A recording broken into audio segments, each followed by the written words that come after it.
Let's talk about the TV show.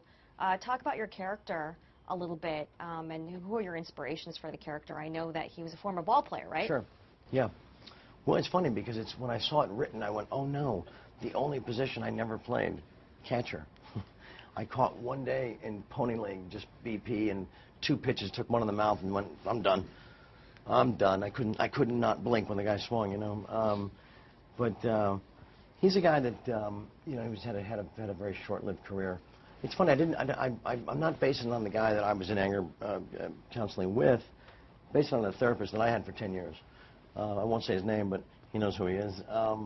Just his mannerisms, the way he held his pen, the way he would kind of get concerned and lean in and stay back here if it was weird. I mean, it was just, you got to base it on somebody, you know. So if you spend that much time in therapy and it didn't work, at least, you know, make your character study valuable, you know.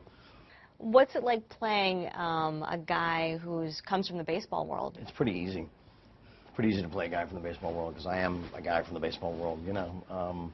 I, of course, I didn't make a living at it, but I made a living at it playing baseball for players, you know. I think it's a cool little tie-in.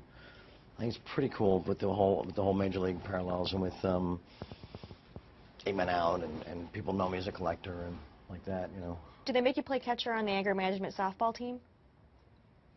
They don't make me do anything over there. They love me. Did they suggest aggressively? We haven't had a game yet. Okay. You know, Is there an anger management softball team? Not that I know of. I'm sure we could put one together and take on the ESPN team if this is some kind of a challenge. It is. And no, and I wouldn't waste myself back there. I would play shortstop or center field or something, you know. All right. So you're not just a fan. You're playing sports. Well, I don't play softball. I play baseball. Who do you play with? Just me and my friends. We still go out and you know, we still go out and hack and shag and just spend all day just being 12 again. I don't do any of those 30, 40 and older deals. There's always some guy who's like pissed because his girlfriend likes me from something, and then you know, I'm getting one right behind the ear first time up. You know, not fun. Yeah. Did you keep anything from your major league movies? Anything unique? I had the glasses for a while. Don't know where those wound up. On the last day of shooting, I took my Wilson A2000 and gave it to the bat boy. Don't know why. Should have kept that. I think I have not a pair of cleats. I have one cleat for some bizarre reason. You are clearly recognized quite a bit. How do you feel about signing autographs? I feel pretty good about it. I'll never say no to a child, ever, because I had a few guys say no to me when I was a kid. They're still on that list. I won't tell you who they are, but... just between you and me. Ron say. But anyway, but yeah, that's one of my rules. I never say no to a child. I don't care what kind of a rush I am in, if there's a flight leaving, if there's something going on, it doesn't matter. Anything crazy you've had to sign? Boobs. That's pretty crazy, right? Because you can't get any traction with a Sharpie, you know? Right, well, you can't. These are all Twitter questions from my followers who are very excited about your cool. Wild Thing days. How many followers do you have? In particular, less than you. Oh, okay. Could Wild Thing strike out a major leaguer? Probably not. Probably not, unless he just came out of his shoes so hard he you know, he saw something that was just such a cookie and got too anxious and missed it, you know, or had a really, you know, really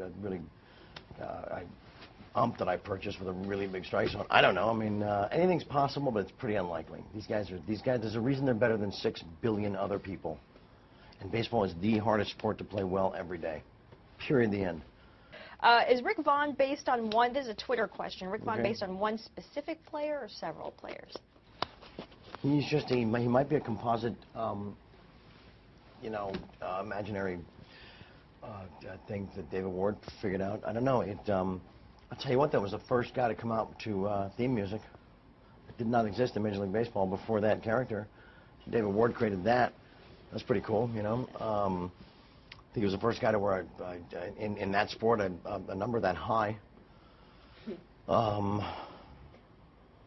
don't know who he would be based on. Final question. Sure. Who would throw harder right now, Rick Vaughn or Jamie Moyer? I knew you were going to say that. With this ulnar thing I got going on, he's probably got me beat right now. Yeah, if I could break 70, it'd be a miracle right now. I'm in a lot of pain. I got to have a surgery, but I won't do that before we do Major League 3. Otherwise, I'll be on the shelf for a year. So Major League 3 I've had it happen. Well, no, that was their version. That wasn't our version. It's happening. It's potentially happening, yes. You're going to be a part of it? Well, of course, yeah. When do you think it would happen? It has to happen in the next month, or it's not going to happen. Okay. We'll keep you posted. Let us know. Yes.